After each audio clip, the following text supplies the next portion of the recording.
we can all talk about sympathy and we can talk about mental health, although the mental health of Americans is no worse than that of our other major countries. But this is an opportunity for us to do something responsible and to do it together.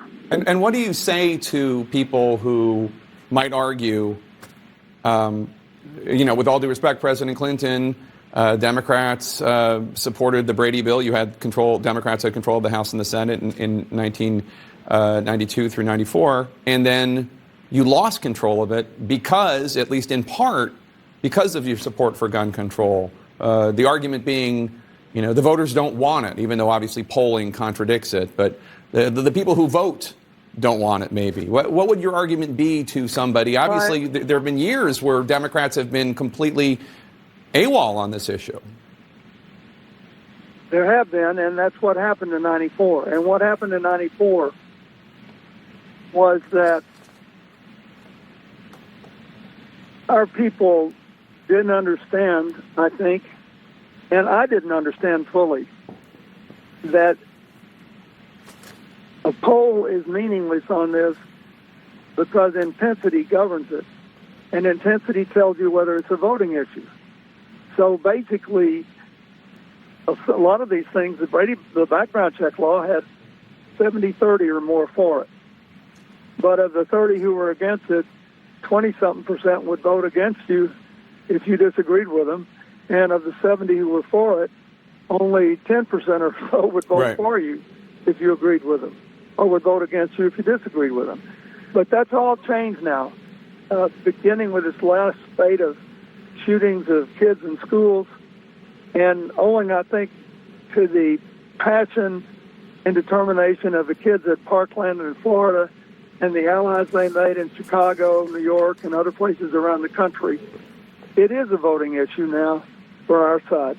If you look at these recent elections in swing districts in Virginia, we just had an election there where gun safety was an issue. It worked for us, not against us.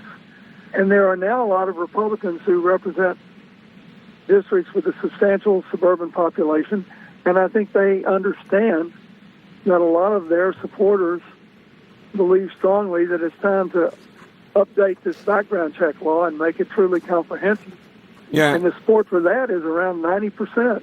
It's not going to beat anybody. And we've heard President Trump say a couple times after a couple horrific shootings, I think Parkland in 2018, and then I think this year after Dayton and El Paso, we've heard President Trump talk about doing something on background checks, expanding the background checks to cover all gun sales. Obviously, the NRA is against it. I want you to take a listen to Attorney General Bill Barr yesterday talking about why the efforts to introduce some reforms on gun legislation have stalled. Take a listen. Unfortunately, our discussions on the legislative aspects of this have been sidetracked because of the impeachment process on the Hill. Now, there is nobody in the world who is more of an expert on the need and ability to work with Congress at the same time that they're impeaching you. And I'm wondering what is your reaction to Barr saying, well, the House Democrats decided to impeach, therefore we can't do anything on guns? Well, my answer is look at how much we got done in 1998 and 1999. And even in 97, we had very productive actions in all 3 years. The really tough year we had after the Republicans won the Congress was 95 to the beginning of 96 when they shut the government down twice. But once the public rendered judgment on what they thought should be done, I just kept working with them. I mean, that's just an excuse.